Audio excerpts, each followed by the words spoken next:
In this video, I'm going to show you how you can put text in your documents and different things you can do with text and some of the great features that InDesign has to help you put text into your documents. So the first thing I'm going to do is I'm going to go to the A master that I have for here.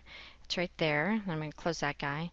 And I've got a text box up here, and I want to put a title in here, and I'm going to use the title of one of my favorite books, which is Tess of the D'Urbervilles. And if you've ever read it, it's quite a tragedy, but a very determined young woman. In any case, I'm going to paste it in this box. Whoops. There we go.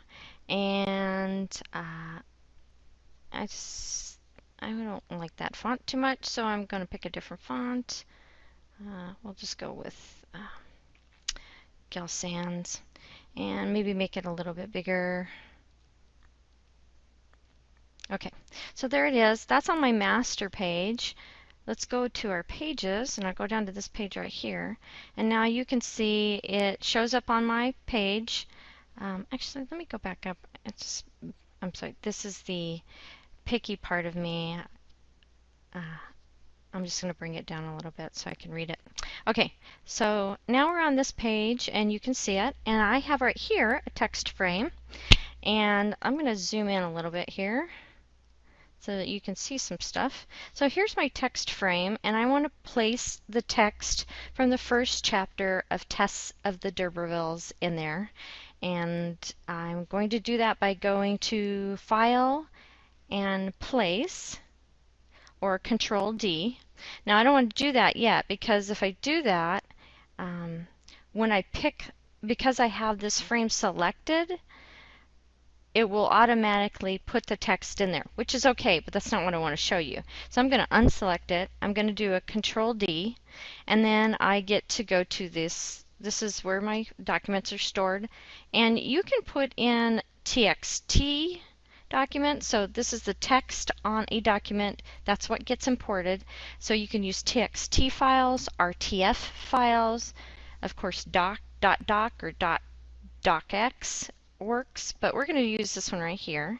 So let me open that. Now you can see my gun is loaded, and it has the text from the first chapter of Tess of the D'Urbervilles, and I'm going to go ahead and just click in that text frame, and you can see it just shows up there just like magic.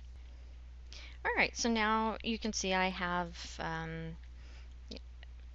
I might want to format it a little bit better, but it looks pretty good here. But you can see that down in my text box I have the little red box with the red plus in it, and that means I have overset text. I have too much text for my frame. There's more text that won't fit into this frame. So what I want to do is I'm going to click on that. I'm going to have my selection tool. I'm going to click on the frame, and then I'm going to click in the box, and what it does is it reloads my gun. Now the gun looks like it has the same exact text that I already just placed, but it doesn't. It is going to place the next text. And how can I do that? I don't have another text box. Well, I can just draw one. I am just going to click and drag a frame, and I can always change that frame later. So if it doesn't fit, and when I let go, the text automatically pops into that new frame. It continues from the previous frame and starts again in the next frame. Now you can see there's still some overset text. You know, this is a whole chapter, so there's a lot of text here. And I'm going to show you another way that you can deal with lots of text without having to create all the frames, but I'm going to do that in another video. So this is how you can create text frames using text from text documents, so that you aren't actually typing your text into InDesign. You're creating it in a Word document or a text document, or your client is creating it in a Word or text document, and then you're just placing it in here. Now the cool thing is, if any changes are made to the original document, they will automatically be updated in InDesign the next time this particular InDesign document is opened. So that's a great feature too. Now if you have a lot of text boxes, you might not you might confuse yourself as to what text is flowing. That's how we call it from when text has to go to another text frame. We call that flowing. And sometimes it's good to see how that flowing works. So I have two text boxes here, and we continued the text here into the next frame, but I want to see that. So all I have to do is go up to View, and then go to Extras, or go down to Extras, and then say Show Text Threads. And there's a shortcut for it too, but you don't do this too often, but if you do, you can memorize that. And so we're going to pick that.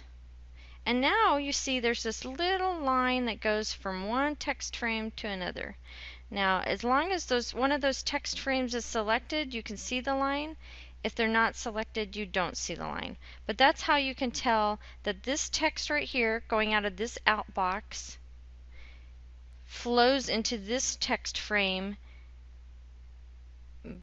shown by the thread going from the first frame's out port into the second frame's in port. So that's how you do that. And then on another video, I'm going to show you how you can auto flow text in a document.